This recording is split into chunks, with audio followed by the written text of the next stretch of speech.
출애굽기 40장 출애굽기를 마무리하면서 성막 봉헌과 하나님의 영광을 말씀하셨습니다. 무엇을 봉헌했어요? 성막. 당시에는 건축물이 아니기 때문에 천막, 장막으로 했기 때문에 거룩한 막, 그래서 성막이라고 한 겁니다. 장막이라도 했고 증거막이라고도 했고 회막이라고도 했습니다. 자, 오늘 말씀을 좀 살펴보면은 너는 첫째 달 초하루에 성막 곧 회막을 세우고 첫째 달 초하루에 이때 당시 그 달력이 오늘날과 같지 않았지만 그래도 이해를 돕기 위해서 살펴보면은 첫 달이라고 할 때 언제를 말씀하셨는가? 출애굽기 12장을 보겠습니다.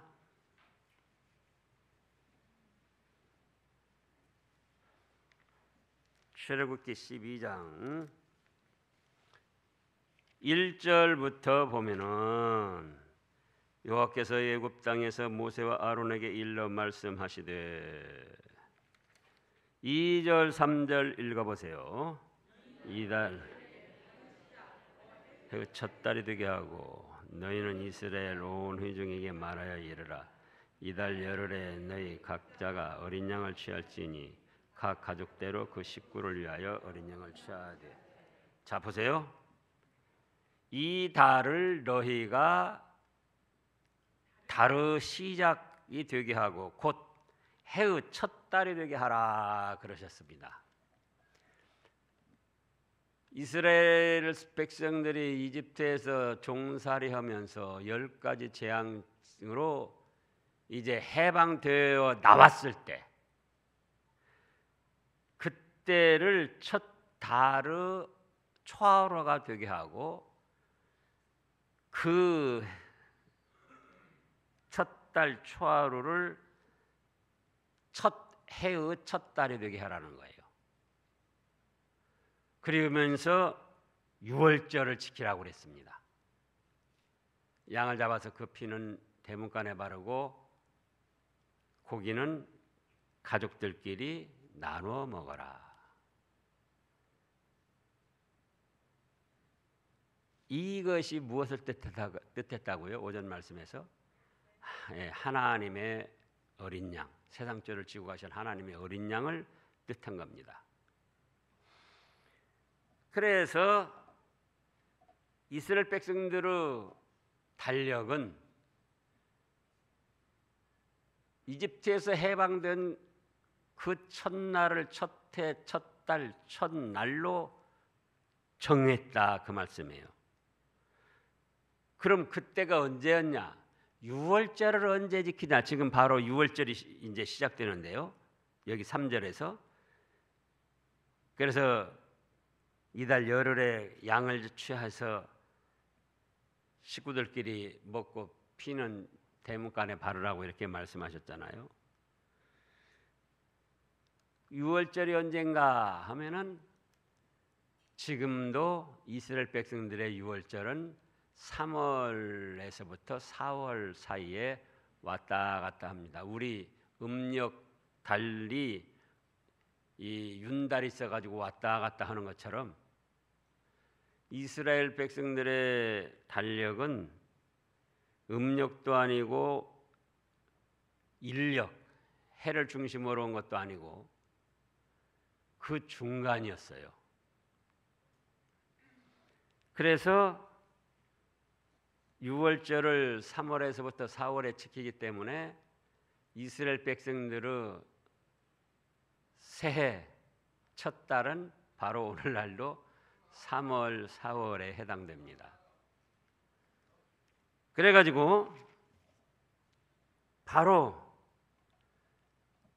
첫째 달 초하루에 성막 곧 회막을 세우라는 거예요. 성막 회막을 뭐 때문에 세우라고 합니까? 성막 회막을 뭐 때문에 세우죠? 예, 제사 드리기 위해서 이때 당시로 제사 드리고 제사를 받으시려고 하나님이 회막 성막을 세우라고 하신 거예요. 그래서 이 성막, 회막, 증거막은 다윗 왕 솔로몬 시대까지 천막으로 계속 내려왔습니다. 뭘로 내려와요? 천막, 우리가 쉽게 말해서 천막, 장막으로 천으로 이렇게 만드는 그 휘장을 쳐서 내려왔어요. 그러다가 다윗 왕 말기에 솔로몬 왕 초기에 바로 그 유명한 솔로몬 성전을 건축했습니다. 근데 그 솔로몬 성전이 건축되고 나서 이스라엘 백성들이 계속 범죄함으로 바로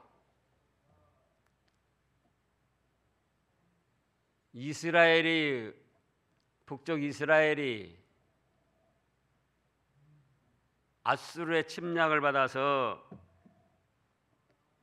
주전 721년경에 망하게 됐고, 또 남쪽 유다 나라는 586년경, 주전 예수님 태어나시기 전 BC 586년경에 바벨론 침략으로 망했죠. 그래가지고 성전이 다 회파되고 없어졌습니다. 안타까운 일이죠.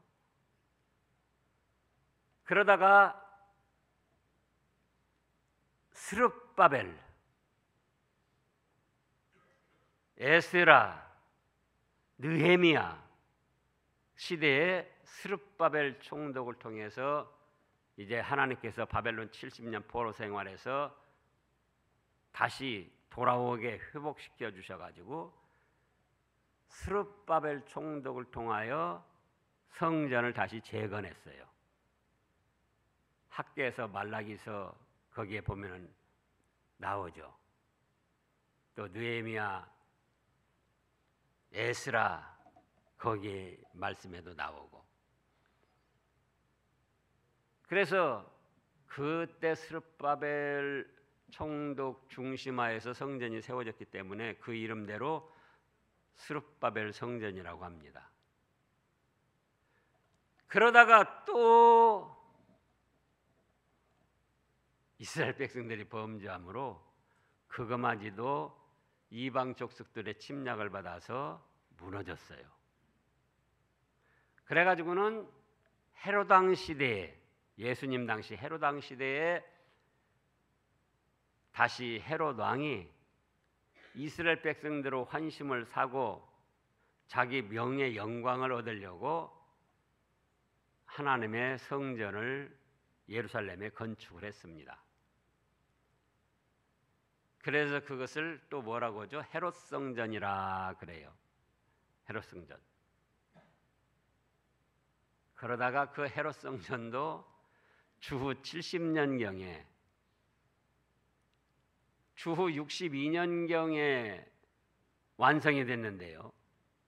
한 80몇 년 거쳐서 주후 62년경에 완성이 됐는데, 완성돼 가지고 7, 8년 되는 주후 70년경에 로마 대군이 이스라엘을 침략하고 예루살렘을 침범해서 또 그 성전을 회파했습니다. 예수님께서도 말씀하셨어요. 제자들이 대리석으로 웅장하게 지은 성전 미문을, 아름다운 문들을 또 미석으로 꾸민 것을 자랑합니다. 그러니까 예수님이 마태복음에서도 돌 위에 돌 하나도 남지 아니하고 다 무너질 것이다. 이렇게 해서 성전, 회막, 성막, 오늘날 교회를 세우는데 무엇 때문에 세우느냐? 그게 무엇 때문에? 무엇 때문에 세웁니까? 예, 구약 시대로 말하면 하나님 앞에 제단 쌓기 위해서, 제사 지내기 위해서. 오늘날로 말하면 하나님께 예배드리기 위해서. 그래서 하나님은 창조주이시고 우리 인생들은 하나님의 만드신 피조물이기 때문에 인생들의 삶이 하나님께 찬양과 경배와 예배를 드리도록 창조되었어요. 어떻게 하도록 창조됐다고요? 예, 하나님께 예배드리고 찬양하고 영광 돌리도록 하기 위해서 하나님께서 우리 인생들을 하나님의 형상대로 만드시고 또 천하 만물을 다스리며 정복하며 누리라고 권세를 위임해 주셨어요. 그래서 우리 사람들은 무슨 중심으로 살아야 된다? 예배 중심. 그냥 단순하게 한마디로 뭐 찬양과 또 경배와 그 위에 따르는 모든 절차가 있지만은 예배 중심. 예배 중심으로 살라고 하나님이 창조하셨고 또 예배를 드린다고 할 때, 제사를 드린다고 할 때 천하 방방곡곡 아무 데서나 받으실 수 있는 하나님이시지만 하나님께서 친히 장소를 지정하셨어요. 뭘 지정하셨어요? 장소를. 그래서 오늘 말씀에서도 너희가 이집트에서 종살이하다가 이제 나왔지. 그래서 해방되어 나온 나를 첫 해, 첫 달, 초 하루로 시작해서 이제는 어떤 것에 얽매인 종로로 가지 말고 하나님의 백성으로 새로운 출발을 해서 천국을 향해 전진해 나가라 해서 그런 과정에서 첫 번째로 할 것이 너희는 나를 예배하라. 그렇다고 할 때에 아무 데서나 천하 방방곡곡 예배를 받으실 수 있는 하나님이시지만은 하나님께서 친히 뭘 지정하셨다고요? 예배 드리는 장소, 제사를 받으실 장소를 정해 놓으셨어요. 그래서 지금 2절에 보면 너는 첫째 달 초하루에 성막을 세우고, 그런데 이 예배 생활은 성전이나 성막을 지어가지고 시작된 게 아닙니다. 언제부터 시작됐는가? 오전에도 있었던 말씀대로 아담 때부터 시작이 됐어요. 어디 때부터요? 아담 때부터. 자, 창세기 4장을 보겠습니다. 창세기 4장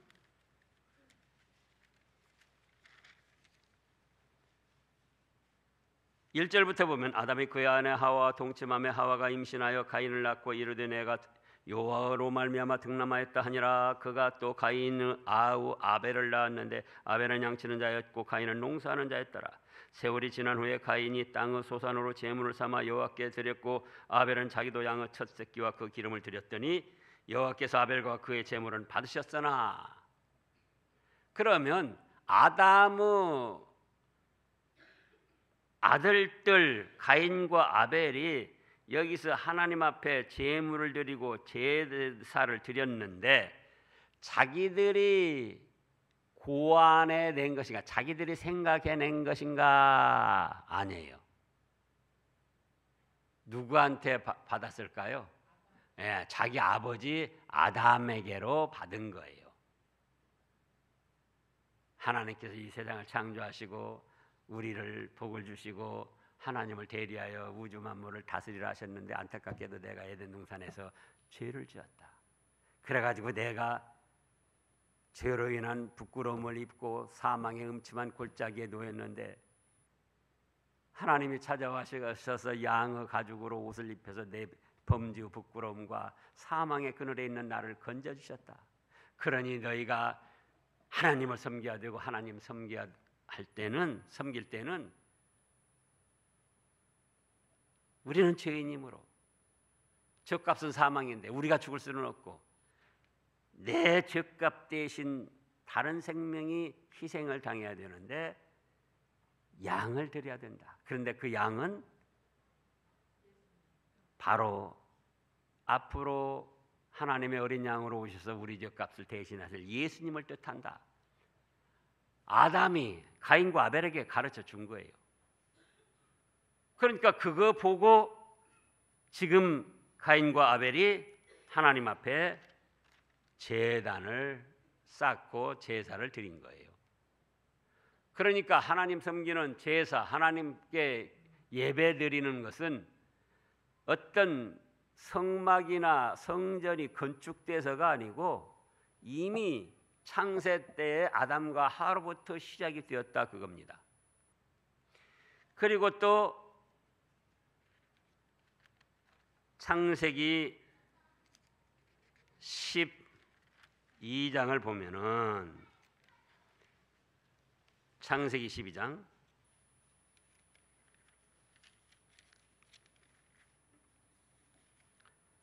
아브람, 믿음의 조상 아브람 6절부터 보면은요, 아브람이 그 땅을 지나 세겜 땅 모래 상수리 나무에 이르니 그때에 가나안 사람이 그 땅에 거주하였더라. 7절 읽어보세요. 여호와께서 아브람에게 나타나 이르시되 내가 이 땅을 네 자손에게 주리라 하신지라. 자기에게 나타나신 여호와께 그가 그곳에서 제단을 쌓고 거기서 베델 동쪽 산으로 옮겨 장막을 치니 서쪽은 베델이요 동쪽은 아이라. 그가 그곳에서 여호와께 제단을 쌓고 여호와 이름을 부르더니, 여기서도 아브라함이 갑자기 자기가 생각해내서 제단 쌓고 하나님께 제사 드린 게 아니에요. 그럼 뭐냐? 아담과 하와로부터 우리는 하나님의 만드신 인생에 지나지 않고, 그럼에도 불구하고 하나님께서는 우리에게 하나님을 대리하여 천하 만물을 다스리고 정복하고 누릴 수 있도록 축복해 주셨으니 우리는 하나님께 제사드리며 하나님께 예배하며 살아야 된다. 그 뜻이 전해져 내려왔던 거예요. 그러다가 이제 뭘 지었어요? 출애굽하고 나서 회막, 성막, 장막을 지어라. 그리고 나서 이제 뭐가 됐어요? 성전을 건축하게 되고 오늘날에까지 이르게 된 겁니다. 그러니까 지금 살펴봤듯이 사람은 뭘 중심으로 살아야 된다? 하나님께 예배 드리는 삶을 중심으로 살아라. 하나님께 예배를 드리기 위해서는 장소가 필요하다. 아무 데서나 예배를 드려도 되지만 하나님이 장소를 지정해 주셨어요. 이때 당시로는 회막, 성막, 오늘날은 하나님의 교회.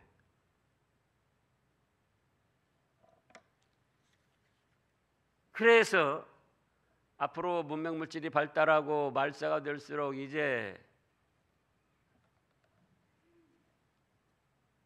휴대폰이나 뭐 인터넷이나 TV나 모든 것으로 편리하게 예배 실황을 볼 수가 있어요.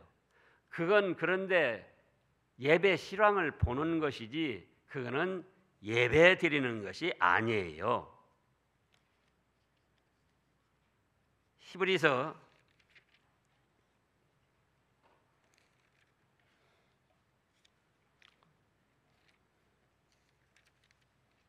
10장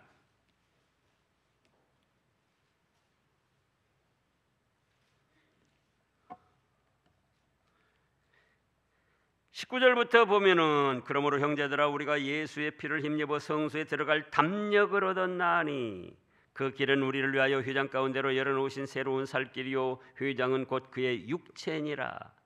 또 하나님의 집 다스리는 큰 제사장이 계심에 우리가 마음의 뿌림을 받아 악한 양심으로부터 벗어나고 몸은 맑은 물로 씻음을 받았으니 참마음과 온전한 믿음으로 하나님께 나아가자. 또 약속하신 이는 미쁘시니 우리가 믿는 도리요 소망을 움직이지 말며 굳게 잡고 서로 돌아보아 사랑과 선행을 격려하며 25절 읽어보세요. 모이기를 패하는 어떤 사람들의 습관과 같이 하지 말고 오직 권하여 그날이 가까움을 볼수록 모이기를 힘쓰고 하나님께 예배드리는 것을 중심으로 더욱 잘해나가자, 이런 말씀이에요.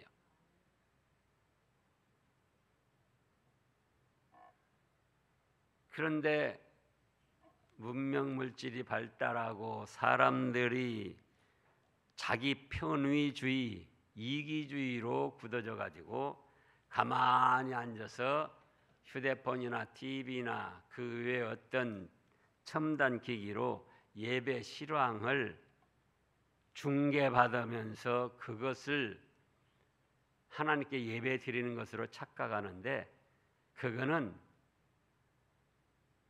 예배 실황을 중계로 받아보는 것뿐이지 예배 드리는 것은 아니다, 그거예요. 분명히 19절에서도, 지금 히브리서 10장 19절에서도 그러므로 형제들아 우리가 예수의 피를 힘입어 성소에 들어갈 담력을 얻었나니 그 길은 우리를 위하여 휘장 가운데로 열어놓으신 새로운 살 길이요 휘장은 곧 그의 육체니라. 예수님께서 십자가에 죽으실 때 성전의 휘장, 성소와 지성소 간의 휘장이 쫙 갈라져 가지고 길이 열렸습니다. 지성소에 들어갈 수 있는 길이 열렸어요. 지금 그 말씀을 하는 거예요. 그것이 곧 뭐냐? 예수님이 십자가에서 못 박혀 죽으시며 자기 육체를 희생하셔서 우리에게 하나님께 나아갈 수 있는 길을 열어놓으신 거다. 그리고 21절에 뭐라고 합니까? 하나님의 집 다스리는 큰 제사장이 있다. 하나님의 집이 있다, 그 말씀이에요. 성소가 있고 집이 있고. 그러므로 22절에 우리가 마음의 버림을 받아 악한 양심으로부터 벗어나고 몸은 맑은 물로 씻음을 받았으니 참마음과 온전한 믿음으로 하나님께 나아가자. 어디로?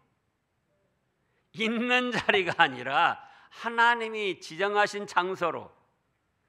그래서 내 집은 만민이 기도하는 집이다.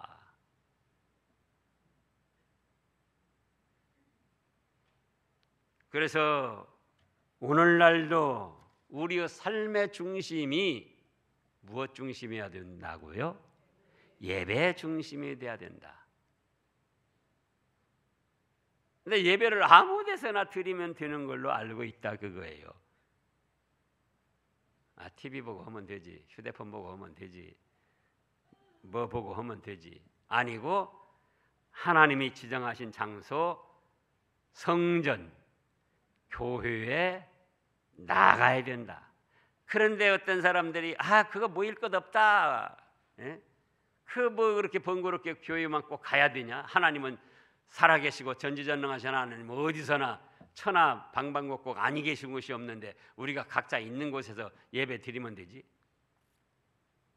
그게 아니고 하나님이 지정하신 장소가 있다. 그거예요. 회막, 성막, 또 성전, 교회, 그것이 하나님이 정해 놓으신, 지정하신 장소입니다. 자, 이제 다시 출애굽기 40장을 보겠습니다. 그래서 우리는 예배 중심의 삶을 살아야 되는데 그 예배 중심의 삶은 어디를 통해서 이루어진다? 거듭말합니다. 교회를 통해서 이루어진다. 그런데 4절부터 보니까 상을 들여놓고 물품을 진설하고 등잔대를 들여놓아 불을 켜고 또 금향단을 증거궤 앞에 두고 성막 문에 휘장을 달고 또 번제단을 회막의 성막 문 앞에 놓고 또 물두멍을 회막과 제단 사이에 놓고 그 속에 물을 담고 또 뜰 주위에 포장을 치고 뜰 문에 휘장을 달고 또 관유를 가져다가 성막과 그 안에 있는 모든 것을 발라 그것과 그 모든 기구를 거룩하게 하라. 그것이 거룩하리라. 너는 또 번제단과 그 모든 기구에 발라 그 안을 거룩하게 하라. 그 제단이 지극히 거룩하리라. 너는 또 물두멍과 그 받침에 발라 거룩하게 하고 너는 또 아론과 그 아들들을 회막 문으로 데려다가 물로 씻기고. 자, 복잡합니까? 간단합니까? 번거롭습니까? 또 쉽고 편합니까? 얼마나 번거롭고 복잡한 거예요. 지금 이 말씀대로 오면은 여기 마이크 하나 놓는 거, 뭐 모든 거 말씀대로 해야지 돼요. 말씀대로 안 하면은 하나님이 받아주시질 않아요. 그런데 하나님의 어린 양 예수님을 이 땅에 보내셔가지고 예수님의 대속의 은혜만 믿으면은 이런 모든 절차가 생략되고 하나님 앞에 나아가서 영으로 경배하며 영으로 예배하며 영으로 은혜 받을 수 있는 길을 열어주셨다 그거예요. 예? 오전에도 그랬잖아요. 양 가져와야지 돼요. 양. 제사 드릴 때마다, 예배 드릴 때마다, 또 범죄했을 때마다, 또 감사 드릴 때마다, 하나님께 화목, 화평, 교제를 나눌 때마다. 그런데 이런 절차를 다 생략하게 하시고 오직 예수님이 내 죄값 때문에 죽으신 하나님이 보내신 어린 양입니다.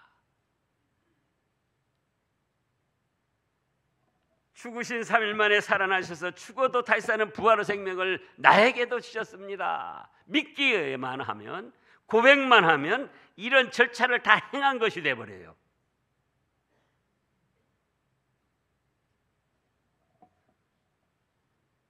그래서 모세가 16절 읽어보세요. 모세가 그같이 행하되 곧 여호와께서 자기에게 명령하신 대로 다 행하였더라. 그리고 그 다음에도 말씀하신 대로 다 행하였어요. 33절을 보겠습니다. 32절 3절 읽어보세요. 그들이 회막에 들어갈 때에 제단에 가까이 갈 때에 씻었으니 여호와께서 모세에게 명령하신 대로 되니라. 그는 또 성막과 제단 주위 뜰에 포장을 치고 뜰문에 휘장을 다니라. 모세가 이같이 역사를 마치니 하나님이 말씀하신 대로 다 행한 거예요. 만약에 이때대로 하면은 목사도 죄송스러운 표현으로 정말 조금만 방심하면은 큰일 나는 거예요. 목사도 이 말씀대로 조금만 어긋나면은 큰일이 나는 거예요. 그런데 너무 감사하게도 아브라함의 이삭 번제물 대신 순양을 준비해 놓으시고 여호와 이래 자기가 번제를 드리라고 하셔놓고 자기가 번제물을 준비하시고 아브라함은 그에 따라서 순종함으로 아브라함이 드린 번제를 기쁘고 즐겁고 영광스럽게 받아주셨어요. 그러니까는 예를 들면은 자녀들에게 야, 너 가서 내가 쓸 수 있는 1억 원짜리 뭘 하나 사와라. 자녀들에게 그랬어요. 그러면 할 자녀들이 얼마나 될까요? 근데 마음은 있는데 자녀들이 자기 형편이 안 닿아요. 그러니까 아버지가 10억짜리를 내주면서 수표를 내주면서 내가 줄 거니까 네가 사가지고 와서 나한테 바쳐라. 처음에 바치라고도 누가 하셔요? 하나님이 하셔놓고 사람이 준비를 했지만 사람에게는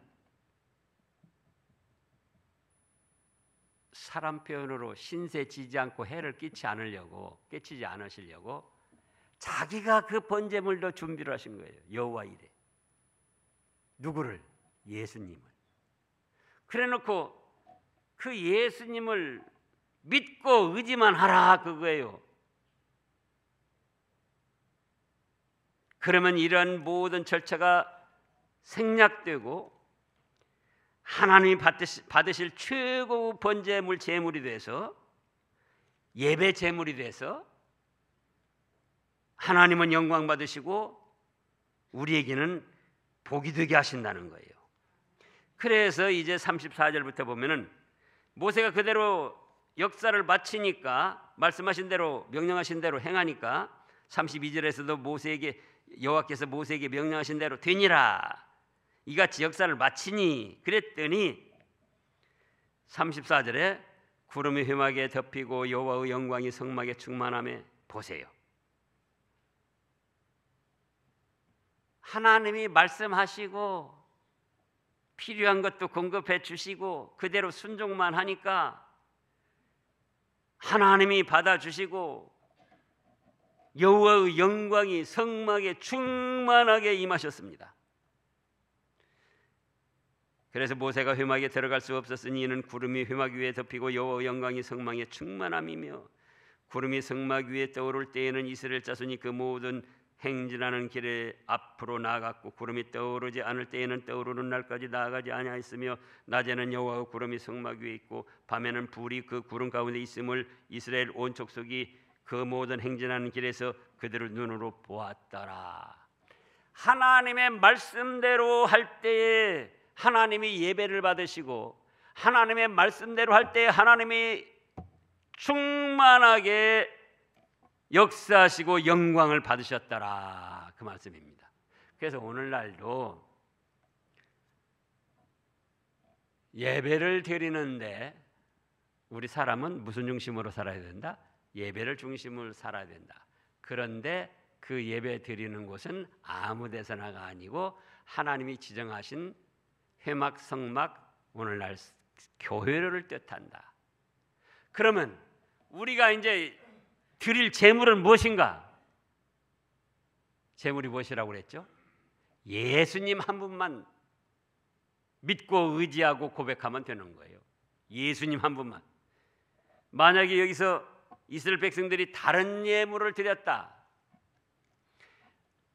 아브라함에게 아들을 번제로 바치라고 하셨다가 순양을 준비하셔가지고 그걸 바치라고 했는데 아브라함이 에이 뭐 제가 잡아서 바칠게요. 아니 양으로 대체하려면 집에서부터 양으로 제가 가져왔으면 되죠. 양 가져다가 다시 드리겠습니다. 그랬더라면 비슷한 것 같아도 하나님이 받으셨겠습니까? 안 받으셨겠습니까? 안 받으셔요. 같은 양이라도 하나님이 준비한 양, 그분이 누구시다? 세상 죄를 지고 가는 하나님의 어린 양으로 오신 예수님이시다.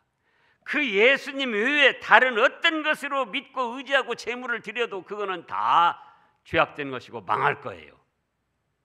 오직 하나님이 지정하시고 하나님이 준비하신 예수님을 통해서만 우리가 죄사함을 받고 새 생명을 얻고 천국 복락을 누리고 하나님께 영광을 돌리고 하나님의 내려주시는 은혜를 충만하게 받아 누리게 되는 것입니다.